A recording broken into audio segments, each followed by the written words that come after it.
संसार की ओर चलने में वास्तविकता नहीं है। आज इसीलिए तो सज्जन पुरुष सताए जा रहे हैं और दुर्जनों की पूजा हो रही। बात क्या है? जो भगवान के मार्ग पर चल रहे हैं उनसे कहा जाता है कि काम के न काज के नौ मन ज्यादा बोल गए, नौ मन है काम के न काज के दुश्मन अनाज के, उनसे ये कहा जाता है।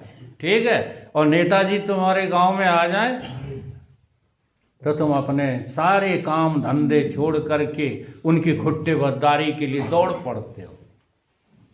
ऐसा क्यों हुआ है?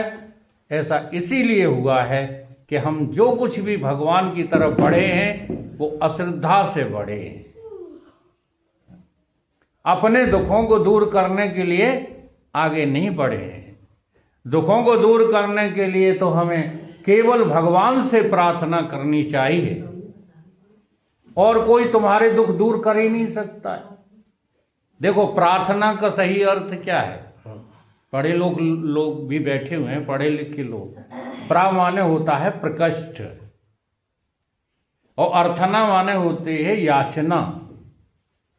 यानी याचना किससे?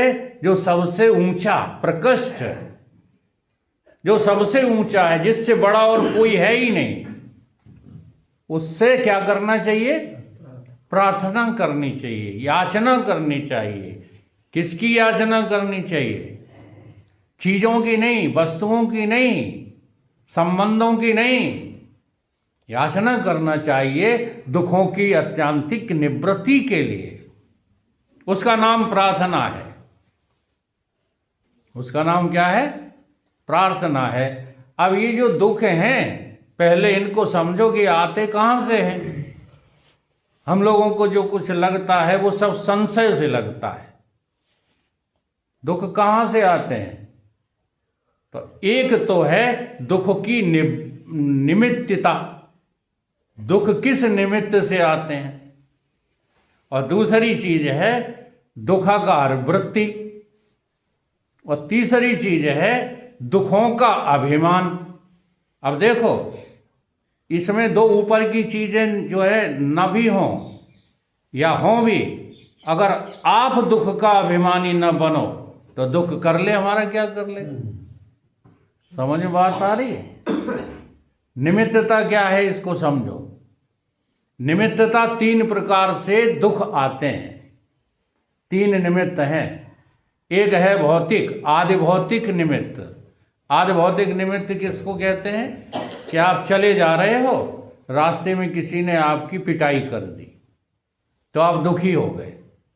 किसकी वजह से दुखी हो गए? पिटाई करने वालों की वजह, डंडा की वजह से। किसी ने डंडे मार दिए आपको तो आप दुखी हो गए। तो वो क्या है? आदि भौतिक निमित्त है।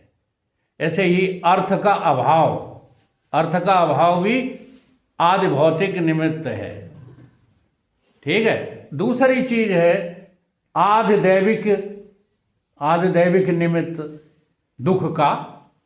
दुख का आदि दैविक निमित्त क्या है? वर्षा का ना होना, अधिक वर्षा हो जाना। जैसे एक बार यहाँ फंस गए थे तो अधिक वर्षा हो गई तो यहाँ से वहाँ तक पहुँचने में बड़े दुखी हो गए कि नहीं?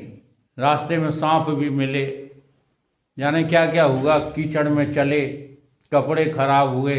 तो ये आदि दैविक, वर्षा का होना न होना, गर्मी का पड़ना न पड़ना, सर्दी का अधिक होना, ये सब आदि दैविक दुखों के निमित्त हैं। और आध्यात्मिक निमित्त क्या है? दुख। ये चले गए, इसके संचालक कहाँ गए? अरे तो और कोई देख लो यार, सब लोग पढ़े लिखे।